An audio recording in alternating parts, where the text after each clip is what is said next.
Arnaud,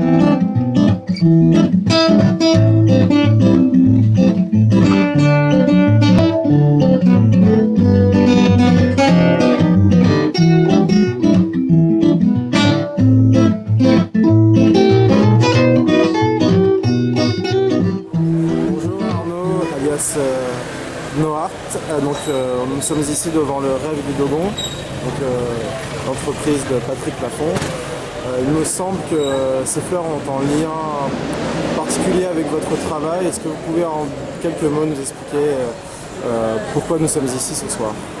En fait, c'est les 10 ans de collaboration entre le Rêve du Dogon, qui est une société d'objets publicitaires, et mon projet Fleurs, dont le Rêve du Dogon est partenaire depuis 10 ans. Donc là, c'est un peu ça, c'est les 10 ans de collaboration entre la société et mon association. En fait.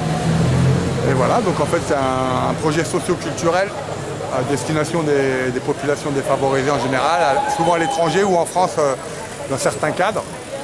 Et donc on mène des actions socio-culturelles, environnementales, etc. avec des populations. Donc on a déjà été en Afrique du Sud, au Chili, au Sénégal, là on prépare le Brésil. On retourne au Sénégal là, pour un gros projet en 2016, justement en partenariat avec le Rêve du Dogon. Et le Rêve du Dogon a toujours été partenaire, hein, aussi bien humainement que financièrement. Ils ont toujours participé à tous les projets. Depuis le départ, aussi bien matériellement, c'est-à-dire en faisant des t-shirts pour les populations, des impressions, que carrément faire un chèque pour aider le projet. Et là, disons qu'on a décidé au Sénégal de vraiment commencer à monter une action pérenne avec la population et créer des objets avec du recyclage plastique. Vu que c'est une des actions du Rêve du Dogon et c'est aussi une action commune qu'on a. Donc là, on travaille vraiment ensemble sur ce projet. Donc les étapes à venir ou les projets à venir, Sambadia? D'abord, on part au Brésil, là. On part au mois d'octobre pour un festival de cinéma et de musique. Moi, je m'occupe de toute la partie peinture dans les rues avec les populations. Donc on a créé une équipe. On va réaliser aussi un film sur le thème de l'amour avec tous les gens de la favela et les faire participer à ça, quoi, travailler avec et pour eux, quoi, en fait. Donc le Rêve du Dogon est partenaire aussi de ce projet, mais c'est surtout vraiment à Sambadia où ça va être un des partenaires privilégiés, quoi.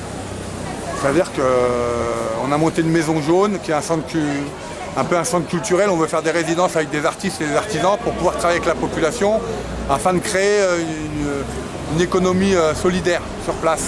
C'est-à-dire pouvoir donner du travail à des mamans, nous, par le biais de la société et de l'association, créer une sorte de commerce équitable pour pouvoir les revendre en France et donner du travail aux gens du village au Sénégal, quoi. Donc là, disons qu'on est en train d'essayer d'ancrer le truc dans un truc plus concret par rapport à l'habitude où on était un peu informel, quoi. Ok, merci Arnaud. De rien.